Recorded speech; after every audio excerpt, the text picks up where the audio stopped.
Alô? Bom dia a todos. Eu fui convidado para falar um pouco sobre a parte tecnológica, né? Vai ter o leilão das obras e algumas bandas, aí 1.8, 1.9, 2.6, FDD e TDD. E eu preparei uma apresentação com foco mais técnico para mostrar o que o LTE é capaz de fazer nessas bandas e, em geral, pode ajudar a dar algumas ideias de modelo de negócios com o foco na apresentação técnica aqui, né, e não regulatória. Deixa eu colocar aqui em modo exibição. Tá. Bom, então, para começar a falar um pouco do LTE, acho que vamos tentar passar rápido, mas só para dar um overview geral, todo mundo sabe que a demanda por tráfego de dados tem subido exponencialmente, e especialmente na parte de serviços móveis, né? Hoje em dia, todo mundo tem um celular, alguma coisa assim, usando a rede celular muito mais para dados do que para voz. O tráfego de voz tem permanecido praticamente constante, enquanto que o tráfego de dados cresce de maneira muito rápida.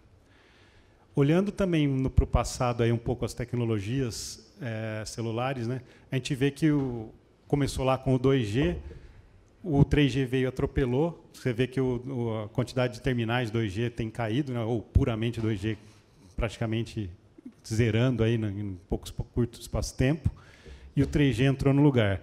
E agora, com o aparecimento do 4G, isso aí tem acontecido também numa velocidade muito rápida. Se a gente olhar ali a curva, ela está começando a adquirir aquela cara de crescimento exponencial que a gente vê na aplicação da tecnologia.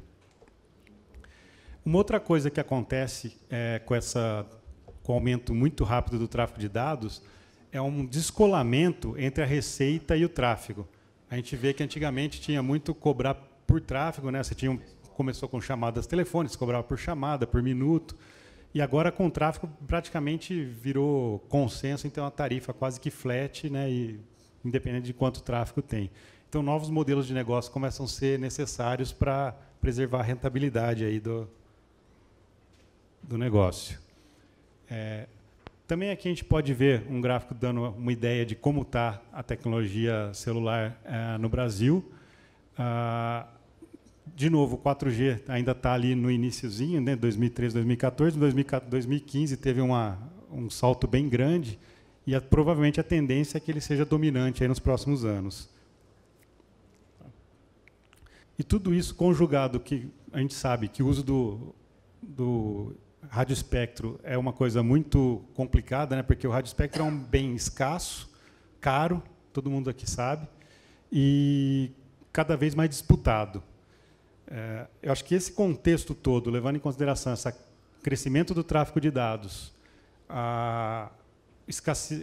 o fato do radioespectro ser escasso, leva a uma necessidade de racionalização do seu uso, de melhor uso. Ou seja, no bottom line, o que interessa muito ali é quantos bits você consegue colocar, quantos bits por segundo você consegue colocar por hertz. E essa figura ela mostra mais ou menos ali a evolução que a gente teve desde o 2G até o 4G, o LTE aí, e o que está programado para o 5G. A gente vê que a taxa de bits por segundo por hertz, que é a penúltima linha ali da tabela, passou de algo ali de 0,05, subiu no 3G para 2 bits por segundo por hertz, atingindo faixas ali em torno de 10 bits por segundo por hertz no 4G. E o 5G vai mais para frente que isso. A ideia é que chegue entre 10 e 50. Tá? E nesse contexto é que surge justamente o LTE. A gente vai falar um pouco das características técnicas do LTE, e também de algumas diferenças deles para as tecnologias anteriores, de 2G e 3G. Tá? O primeiro ponto do LTE é que ele nasceu ali do 3GPP, né, que o 3GPP ele foi criado para tratar dos sistemas 3G, mas no 3G foi meio que acabou olhando para trás, né, o 3GPP nasceu olhando para o que tinha e não olhando tão à frente. O LTE apareceu, como o próprio nome diz, né, Long Term Evolution, para tentar mudar um pouco esse aspecto. Os associados do 3GPP, indústrias, operadoras, etc., eles procuraram fazer um modelo que enxergue para frente. O LTE não é um sistema só de rádio, ele não define apenas o rádio, é um sistema de telecomunicações, de comunicações, definindo a interface de acesso, definindo o core de rede. Então, ele é um sistema que está pensando num todo e para frente também. O 3GPP se preocupa muito com a evolução desse sistema, né? Para onde ele vai, quais são as próximas tecnologias a serem adotadas aí no futuro próximo, e procurando padronizar isso, para ter ganho de escala e, consequentemente, custo aí. Bom, quando a gente fala do LTE, existe praticamente todas as bandas hoje que a gente imaginar são cobertas por LTE. Essa figura não dá para enxergar direito, que ela está pequena e nem pega todos, né? São um conjunto das bandas FDD atuais. Basicamente, se você jogar no Google aí, EARFCN, LTE, alguma coisa assim, você vai ter uma tabela parecida com ela, você tem acesso. E o que procuro mostrar com isso, agora dando um zoom, é que, primeiro, as bandas hoje usadas para o LTE no Brasil, que é o 2.6, foi primeiramente leiloado, o 450, que foi junto com o 2.6, né, no leilão alguns anos atrás, e o 700, que foi mais recentemente leiloado também pela Anatel. Mas, além dessas frequências, muitas outras são cobertas, inclusive as objeto desse leilão de sobras. Isso acho que serve para trazer uma certa tranquilidade, porque essas bandas são bandas mundiais, então, assim, você vai ter certeza que você vai ter equipamento competitivo, não é uma coisa que só tem no Brasil ou só tem em alguns lugares do mundo, não. São bandas que geralmente padronizadas mundiais. Então, a tendência é que você tenha equipamentos compartilhados com vários países, ter volume e escala para conseguir que eles sejam competitivos. Aqui também tem as bandas TDD disponíveis. Também acho que pela qualidade é difícil de enxergar, mas você olha todas as bandas 2.5, 1.8, 1.9, todas elas também são padronizadas pelo 3GPP. Então, acho que isso traz uma certa tranquilidade aí para quem se dispuser a entrar nesse leilão, que não vai estar fazendo nada fora do que é o padrão aí do 3GPP. Nesse aspecto, pode ficar tranquilo, a tendência é que você tenha equipamento, você consiga escala nesses equipamentos. Tá. E aqui as faixas que estão sendo leiloadas, basicamente 1.8, 1.9, né, e do 2,5, tanto TDD quanto FDD, e o correspondente, qual seria uma banda correspondente no 3GPP, para mostrar que, como eu havia dito, todas elas são padronizadas. Então, se for item a item lá, cada uma das subfaixas que tem um correspondente ali no 3GPP, corresponde a uma faixa ou pelo menos um segmento de faixa do 3GPP.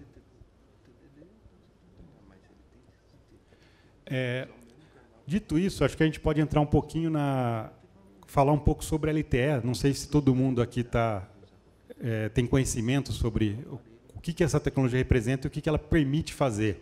Então, acho que talvez o grande foco dessa apresentação seja esse, tentar dar subsídios para vocês conseguirem elaborar um plano de negócio e ver o que mais que vocês conseguem fazer com essa tecnologia. O primeiro ponto para falar do LTE é que ele é uma tecnologia adaptativa.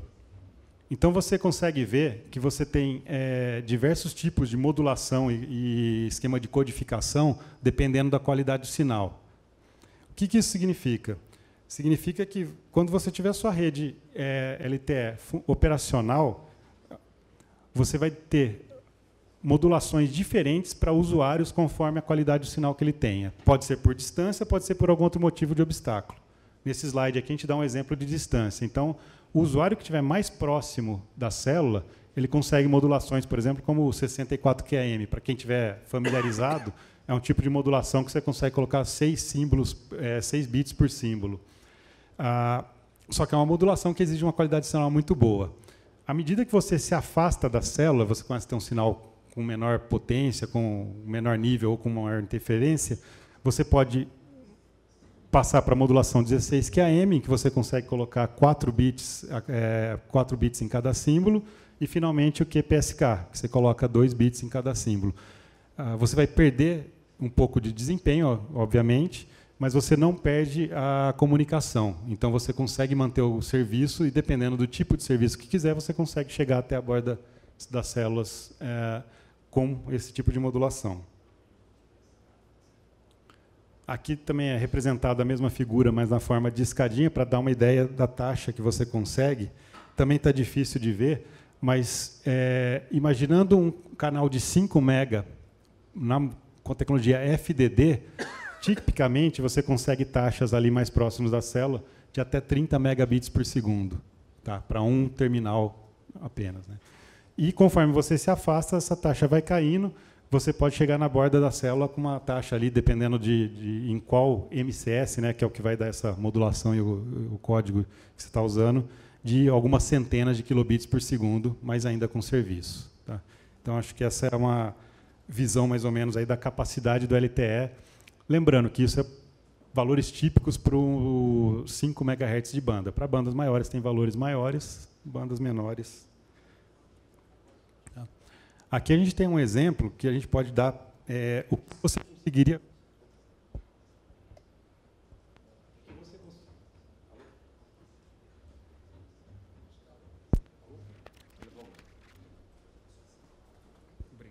Alô? Alô? Tá. O que tipo de serviços seria possível?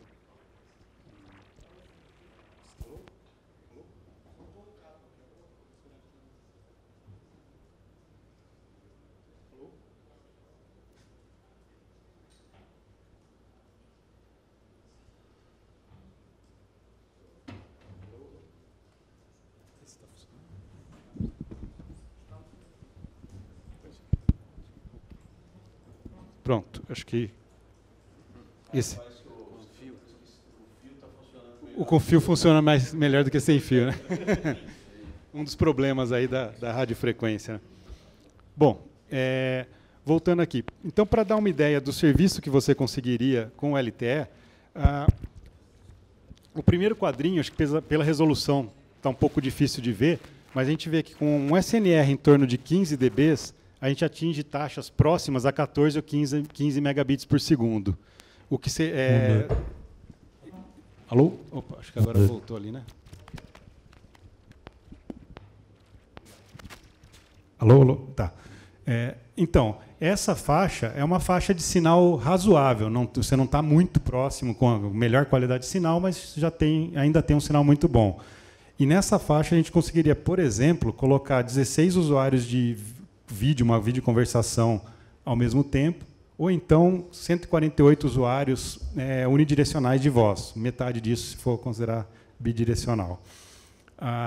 Quando você afasta um pouco mais, piorando para uma região de SNR em torno de 9 dBs, que é esse segundo quadradinho aqui, a gente tem uma taxa em torno de 7 megabits por segundo, o que permitiria colocar até 8 usuários com vídeo simultâneo, ou então 74 para voz. E na hora que você realmente vai para o final da célula, você está ali com uma taxa já de um SNR de em torno de 3 dBs, você tem taxa tipicamente em torno de 1 megabit por segundo. Isso com o 5 MB de largura de banda. Permitindo talvez ali uns 2 usuários para vídeo e perto de uma dezena de usuários com voz. Pensando num mix disso aí, né, geralmente vai ter usuários espalhados, você vai conseguir alguma coisa em torno, no meio disso aí. Né? Você não vai ter nem o melhor valor, nem o pior. Alô? Opa. Tá. Isso aqui é um exemplo que a gente fez na região de Campinas. Foi um teste que a gente fez. Não sei se todos conhecem aqui, mas o CPQD fica na saída de Campinas, numa estrada, em direção ao norte. E tem uma cidade próxima, que chama Arthur Nogueira, que fica a aproximadamente 25 quilômetros do CPQD. E nesse teste que a gente fez, utilizando, aqui no caso, a frequência de 700 MHz, a banda 28, né, a gente obteve taxas de downlink de em torno de 15 megabits por segundo e taxas no uplink em torno de 1,5 megabit por segundo.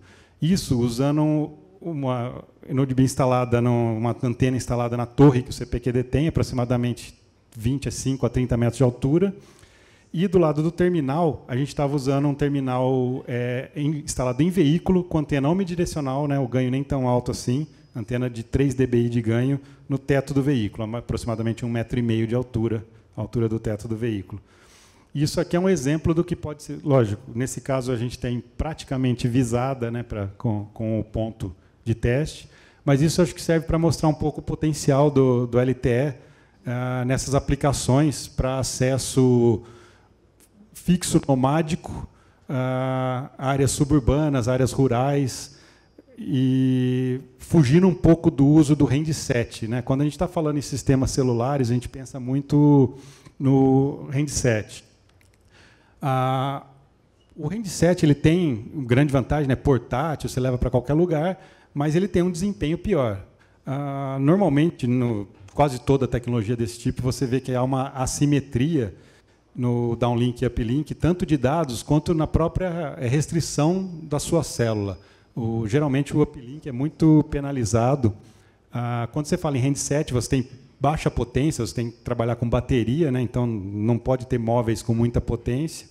E o ganho de antena do terminal também é um pouco prejudicado pelas dimensões.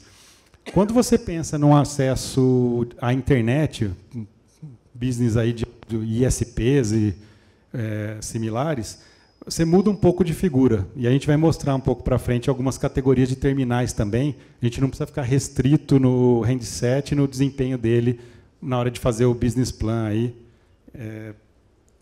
pensando no LTE. Aqui também uma outra comparação, que talvez o pessoal que trabalhe com...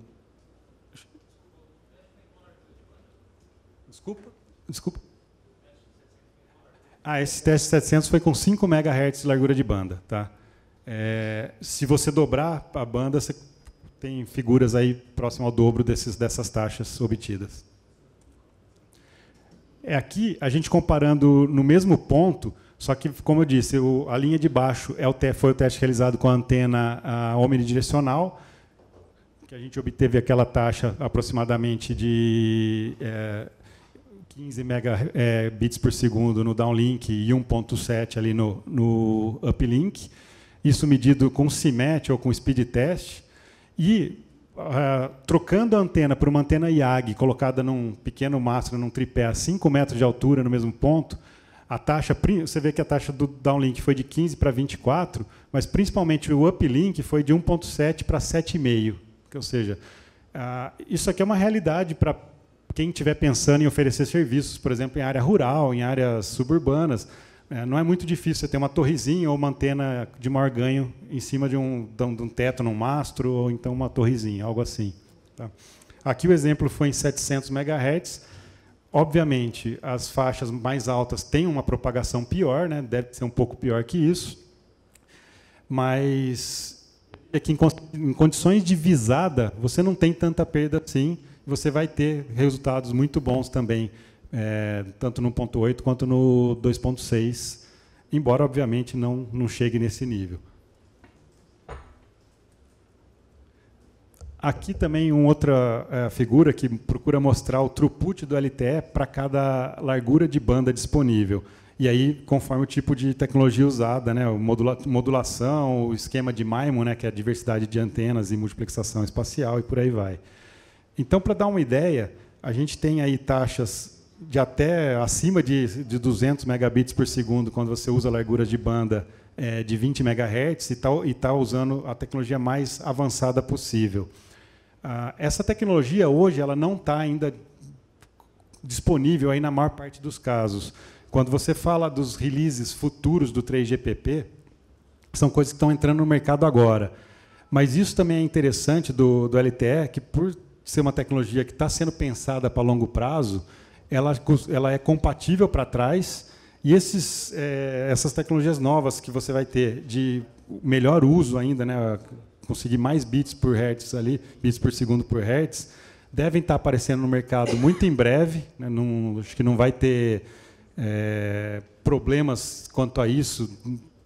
Já são tecnologias que estão começando a aparecer no mercado asiático, ou seja, volume de unidades tem para fazer barateamento do preço, e tem uma continuidade nisso. Então, pensando aqui, hoje, no que a gente tem no LTE, tipicamente, pensando no tecnologia que está disponível hoje no mercado, a gente tem, para uma largura de banda de 5 MB, ali, como eu disse, até aproximadamente 30 megabits por segundo.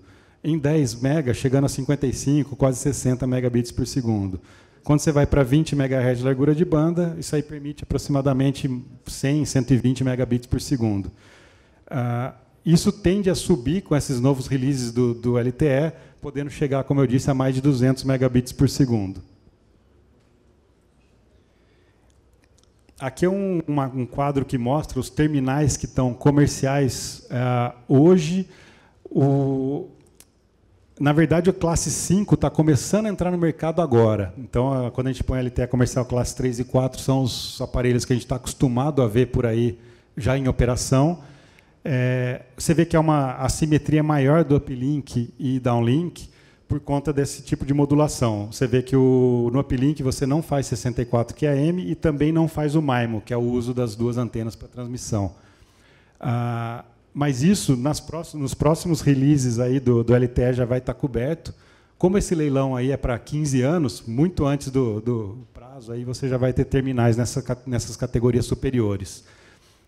Então, você vê, dá para ter uma ideia aí das taxas disponíveis para cada tipo de aplicação e os tipos de terminais que você pode ter.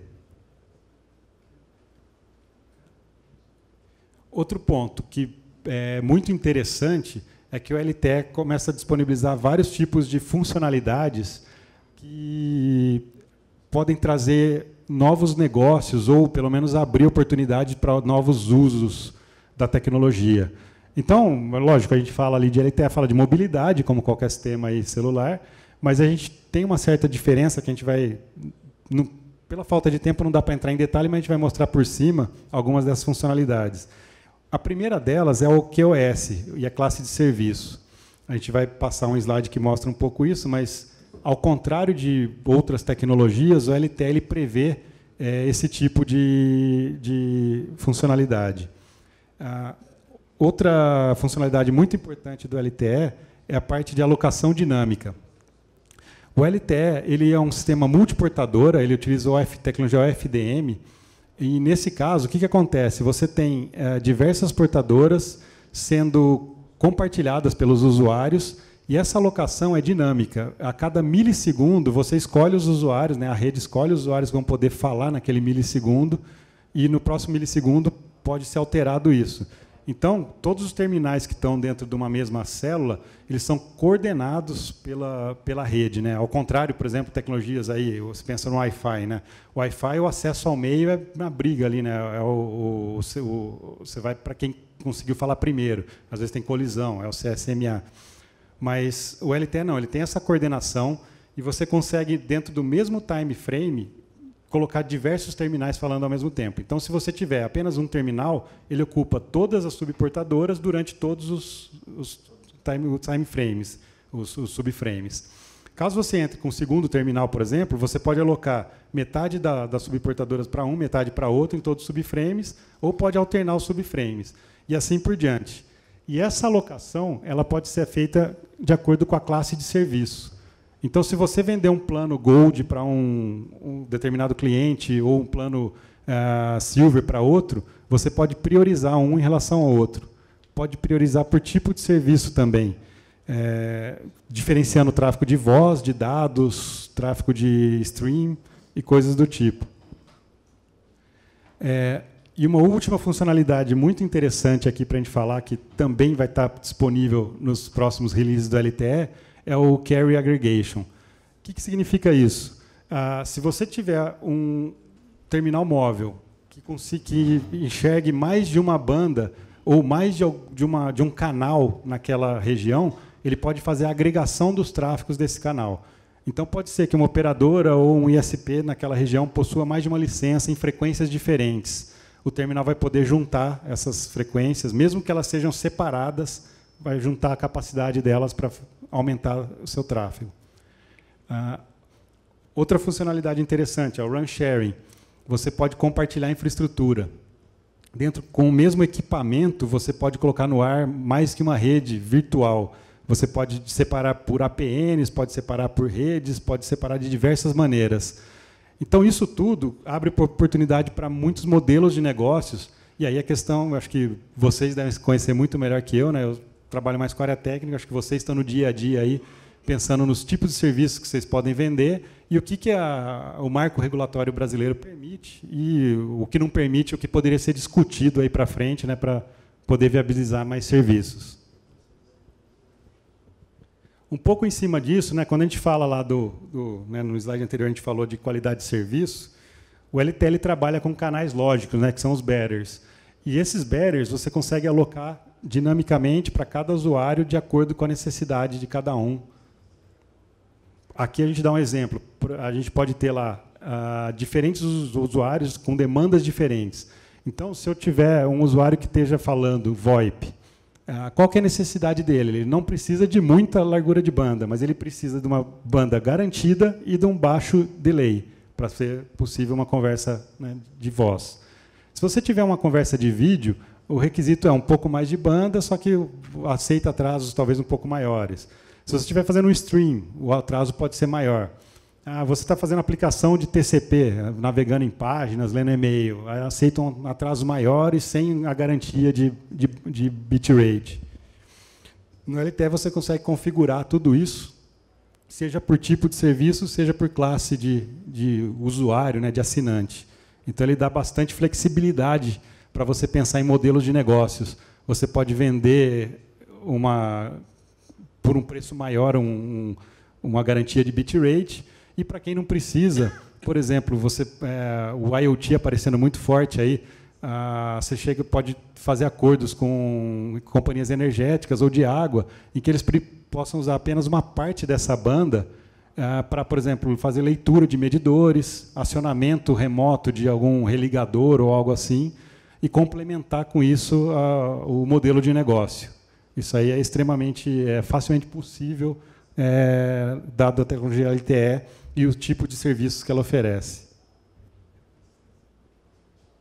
Outra questão do LTE, quanto à mobilidade, a tecnologia nasceu para ser móvel, permite velocidades altas. Se você vai usar com mobilidade ou no sistema fixo nomádico, é mais questão da sua aplicação e do marco regulatório também que você tiver submetido. Mas, do ponto de vista tecnológico, o LTE permite deslocamento, inclusive em carros, trens. Ele foi projetado para funcionar até para trens de alta velocidade, então a tendência é você conseguir um bom desempenho, mesmo em deslocamento. Outro ponto é a parte de handover. O LTE permite, a maioria dos terminais, né, ele não é puramente LTE, ele tem o fallback para as tecnologias legadas. Então, ele permite handover entre tecnologias antigas e o LTE. Você está numa célula LTE, saiu dela e foi para uma área que não tem um serviço 4G, tem apenas 3G, 2G. É feito o handover. Obviamente, você vai perder a qualidade de serviço ali, mas preserva a comunicação. Você pode ter o handover dentro da mesma banda, pode ter o handover para bandas diferentes, e, dependendo dos acordos que você tem de roaming, você pode ter o handover para operadoras diferentes ou para provedores diferentes, dependendo da necessidade aí. O LTE, talvez muitos de vocês também perguntem assim, em alguns dos lotes do leilão, só permite um canal ali. Você tem 5 MB, vai colocar um canal de 5 MB. Como eu só tenho um canal, como eu vou fazer o reuso, né, das células? 2 células contíguas, eu não posso operá-las em frequência diferente. O LTE permite o reuso 1, fazendo uma coordenação. Então, o usuário que estiver próximo à borda da célula, geralmente o core da rede vai alocar as subportadoras de modo que não interfira na célula adjacente. Vamos supor, aloca as subportadoras mais baixas para a célula A, as mais altas para B, para o usuário que estiver na borda da célula, reservando as outras para o pessoal que estiver mais próximo do centro e está operando com potência menor, interferindo menos com a célula adjacente. Você sempre tem uma degradação nesse uso, obviamente, mas ele permite esse tipo de uso e, comparativamente com outras tecnologias, essa degradação é menor.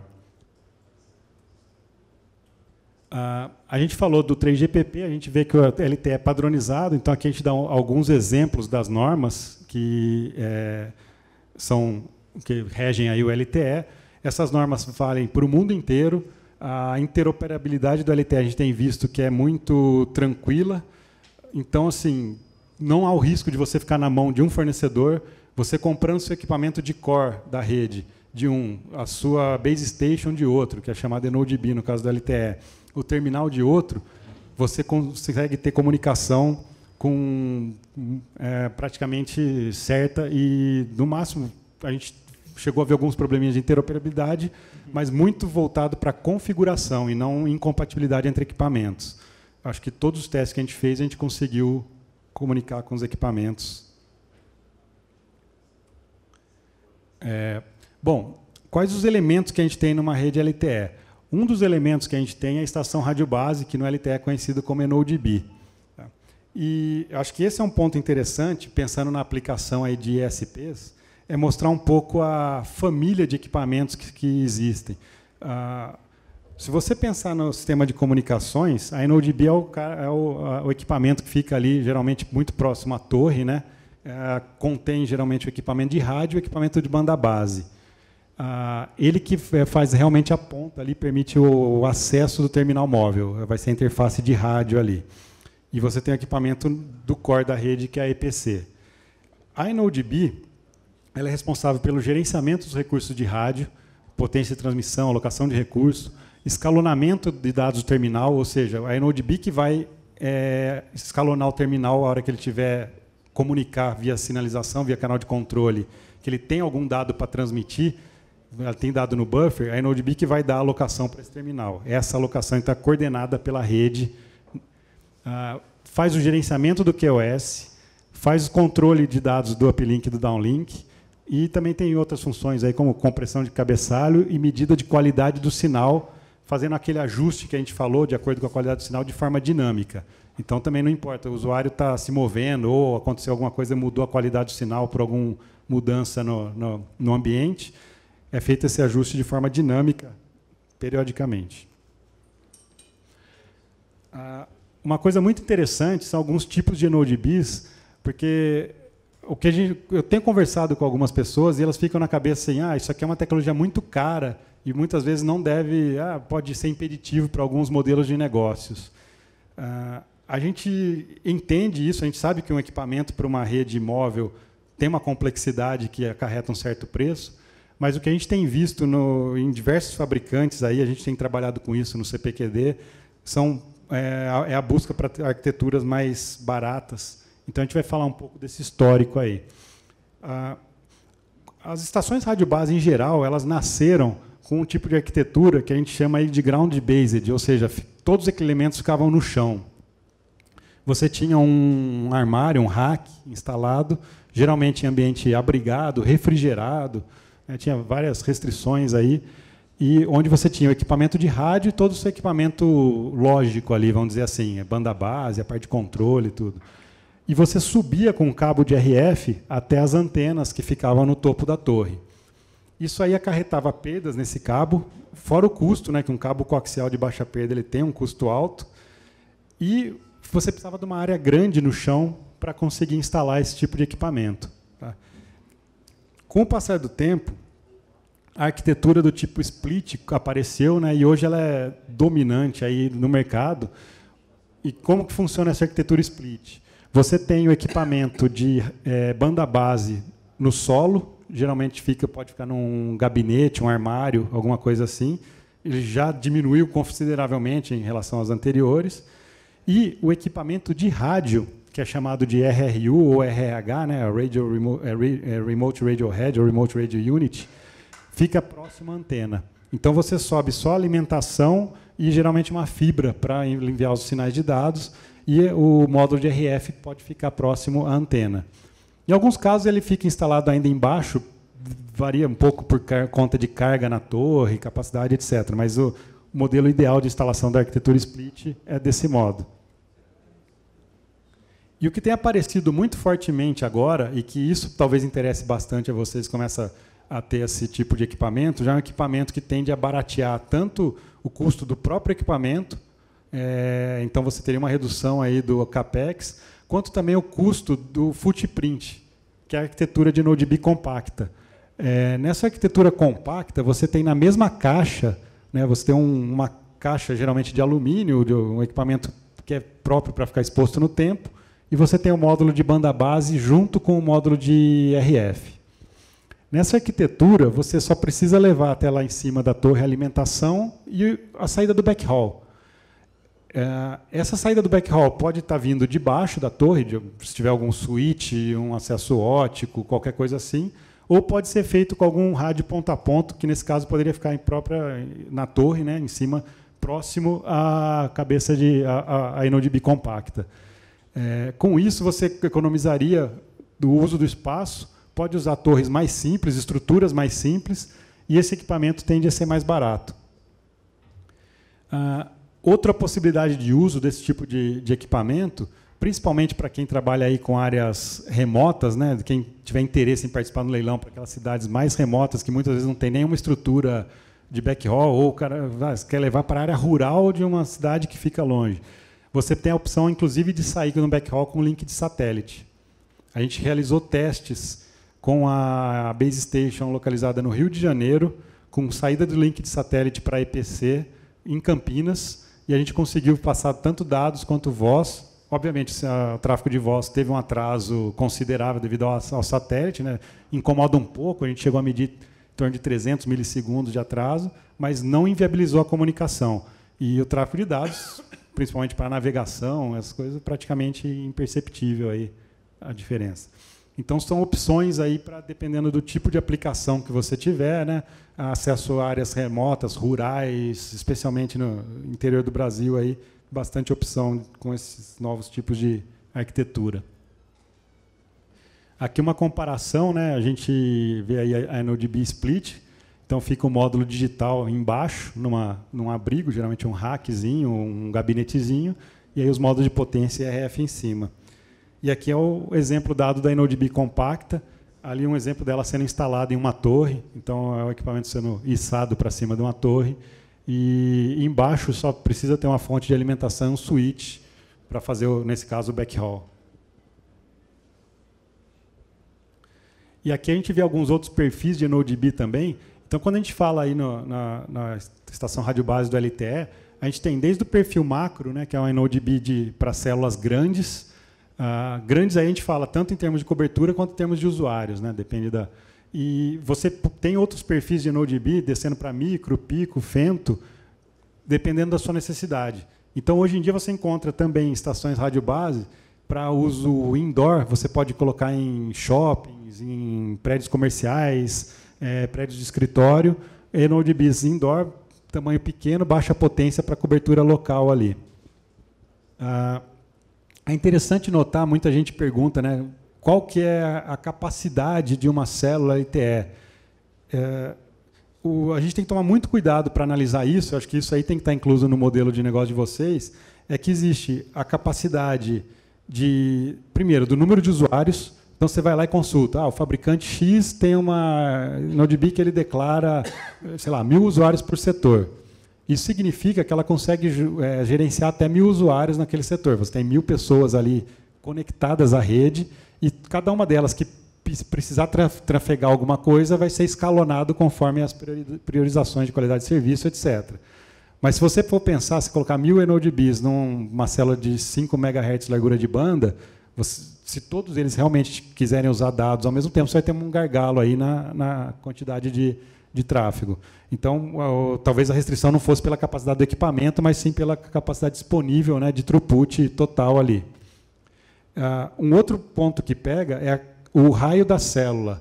Quando a gente fala em células, principalmente para uso de handset, né, das operadoras tradicionais, principalmente nas frequências maiores, você vai lá para 2.6, o raio da célula é extremamente pequeno. O terminal móvel não tem muita capacidade de potência, como eu disse.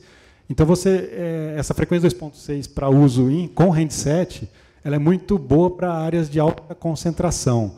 Então, você tem lá ao centro de Brasília, tem um monte de gente ali perto. O raio da célula vai ser dado pelo número de usuários e não pela propagação do RF. Se você vai para alguma área já mais remota, com uma densidade populacional menor, muitas vezes você vai ter um investimento alto e, de repente, a sua célula vai ser limitada pela propagação do RF e não pela capacidade de usuários ou de tráfego. Aí, o ideal é partir para frequências menores nesses casos, como, por exemplo, no Brasil, o caso para as operadoras grandes, o 700. Pensando na aplicação dos ISPs, esse problema é um pouco menos crítico, Pelo fato do que eu falei, vocês geralmente, se você não estiver pensando em usar apenas handset, você tem uma gama de terminais que podem te atender, que podem ter uma capacidade de potência um pouco maior e usar antenas com ganhos maiores. Isso pode te dar um ganho muito maior, né? Você sai de uma antena de ganho quase praticamente zero para uma antena de ganho de 10, 11 dBi, que é tranquilo com uma IAG instalada numa chácara ou numa casa, no teto de uma casa. Esse aqui é um exemplo do menu de bicompacta. Então, com esse equipamento, você conecta ele nas antenas, alimenta, conecta o backhaul e você tem a célula em pé naquele local, se você já tiver a estrutura de core de rede. Então, esse é um exemplo que a gente dá aí de tipo de aplicação para mostrar que não é um bicho de 7 cabeças, né? Hoje em dia tem soluções para, desde daquela operadora grande até os menores, conseguem ter soluções que cabem na sua aplicação. Para falar também um pouco do terminal, então a gente tem aí toda uma gama de terminais, a gente tem o smartphone e tablet, né, conhecido, mas a gente tem também, bom, e os modems, né, 4G, que são muito usados também, mas a gente tem terminais veiculares, terminais domésticos, né, a CPE, que você pode pôr dentro em cima da mesa lá, geralmente, e você tem até terminais para uso outdoor. Muitas vezes você está numa região que você tem já o sinal com uma qualidade um pouco pior, mesmo que você ponha um terminal desse indoor, você vai ter a perda, né, pela penetração na casa ou onde você estiver, e a antena, geralmente, se é uma antena acoplada no terminal, também com um ganho não tão alto. Então, para casos mais limites, a pessoa que mora mais na borda da célula, de repente em regiões de chácaras ou fazendas, você tem essa opção de usar o terminal outdoor. Ele consegue ficar bem próximo à antena, você pode instalar ele na torre ou no mastro que você coloca a antena, então você minimiza perdas em cabos, e instalar uma antena, como eu disse, de um ganho mais diretiva com ganho maior. Então, essa é uma excelente alternativa aí para quem busca atender esse tipo de mercado. E também já estão aparecendo terminais veiculares, né, que você tem no carro, e a maioria deles, inclusive, distribui Wi-Fi ali pelo carro. Então, você está no carro, ele tem o terminal 4G, e quem está no carro pode usar o seu smartphone, por exemplo, com Wi-Fi para navegar. Isso aqui é um exemplo do ecossistema LTE, então, para mostrar que a gente tem todos esses tipos de... Lógico, em termos de volume, o handset representa disparado a maior quantidade, mas a gente tem aí outros tipos de equipamentos operando. As CPS estão cada vez mais comuns. Com essa possibilidade de carrier aggregation, tem aparecido muitas aplicações diferentes para CPS, tanto para uso doméstico, para navegar a internet, coisa assim, aproveitando o carrier aggregation para ter uma largura de banda considerável, até outros usos que aí se beneficia da funcionalidade de RAN sharing, por exemplo, para poder fazer, como eu disse, atender mercado de automação, pontos de venda, leitores de energia, água, atuadores nessas empresas aí de utilities e coisas do tipo. E um último ponto, né, o LTE, para funcionar, ele depende da EPC, que é o equipamento do core de rede, né, é o Evolved Packet Core. Esse equipamento ele fica instalado no core da rede, no centro, então você precisa ter um backhaul da sua estação rádio base para ele, e esse equipamento é que vai dar a saída da sua rede para o mundo, né, para a internet, no caso, se você estiver falando em acesso à internet, ou para as redes PSTN, se você estiver falando aí do STFC, né, ele é composto de diversas caixinhas lógicas. Então, essas caixinhas, o que acontece? Acho que também está difícil de ler, mas fazendo um comparativo com as redes antigas, você tem uma base de dados de usuário, que antigamente lá era o HLR, agora chama HSS, mas basicamente é a mesma função. Você tem o PCRF, que ele é responsável pelas políticas de tarifação. Você tem os gateways que dão justamente acesso à saída. Mas essas caixas, o que elas são? Elas são elementos lógicos, elas podem estar na mesma máquina ou não. Então, isso é um ponto importante, aí pensar no tipo de aplicação que vocês vão ter. Onde roda uma EPC? Geralmente, ela roda num PC, uma arquitetura PC. Pode ser desde um notebook, para casos de poucos usuários, lógico, você não vai ter capacidade, não vai ter confiabilidade, mas é só para mostrar que é um elemento lógico. Em vários testes, a gente leva um notebook como EPC, pode rodar em servidores do estilo desktop, ou então até mesmo em blades em rack 19 polegadas com redundância. Então, vai da aplicação. E como esses módulos são lógicos e podem ser compartilhados, então você pensa assim, eu sou um provedor pequeno, como que eu faço para ter um equipamento desse? Você pode comprar um equipamento de uma categoria abaixo, que permite até 1.000, 5.000, 10.000 usuários, ou você pode ser uma grande operadora e ter um equipamento para milhões de usuários. Ele é escalável, e outra coisa, ele é compartilhável. Acho que aqui vai dar uma ideia melhor. Quando a gente vê a arquitetura LTE, então a gente tem aí os elementos, as caixinhas que existem, né?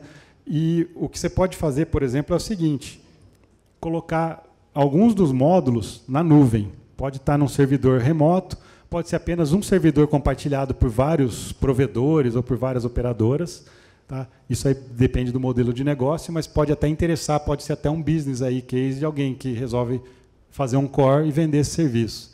E você deixaria mais próximo de você só o P-Gateway e o S-Gateway por conta do desempenho para a saída da internet. Então, acho que a mensagem que a gente quer passar mais ou menos é o seguinte, óbvio, não é minha praia a parte de business plan, mas a gente sabe que, tecnicamente, o LTE traz vantagens e, trabalhando já faz alguns anos nisso aí, a gente tem visto que abre muita oportunidade para usar os diferentes serviços. Então, você, como eu falei, pode complementar a sua receita. Você vende serviço de internet. Tudo bem, mas você pode chegar para as utilities e oferecer um pouco dessa banda para eles acessarem ou utilizar para um religador ou leitura de medidor de energia elétrica, água. Pode ser vendido para comércio, para acesso de POS. Pode ser vendido para diversos outros tipos de empresas que se interessem aí. E como a LTE trabalha com esse conceito de qualidade de serviço, compartilhamento de banda, esse tipo de coisa é natural do LTE, é muito fácil implementar, então você consegue... vou dar acesso para uma utility, ela precisa de muito pouca banda, mas ela precisa de baixo atraso, porque ela vai atuar num religador. Você consegue colocar essa qualidade de serviço. Você limita a banda que ele vai ter, mas você dá um serviço prioritário no acesso. Praticamente não vai impactar a sua rede, o uso é eventual, mas você consegue atender esse tipo de público e, de repente, você pode tarifar, fazer um acordo de cobrança, ajuda a pagar dar o retorno para o seu investimento. Compartilhamento de infraestrutura também, como foi mencionado, né? Acho que a Anatel está cada vez mais aberta a isso e tem sido uma realidade. A gente vê pelo mundo o pessoal usando isso. Então, você pode compartilhar desde o equipamento lá na ponta, né, da estação rádio base, como você pode compartilhar o núcleo da rede.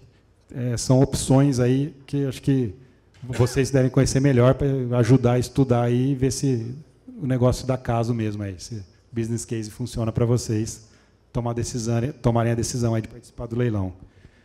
Acho que a mensagem era essa. Se ficou alguma dúvida, estou disponível para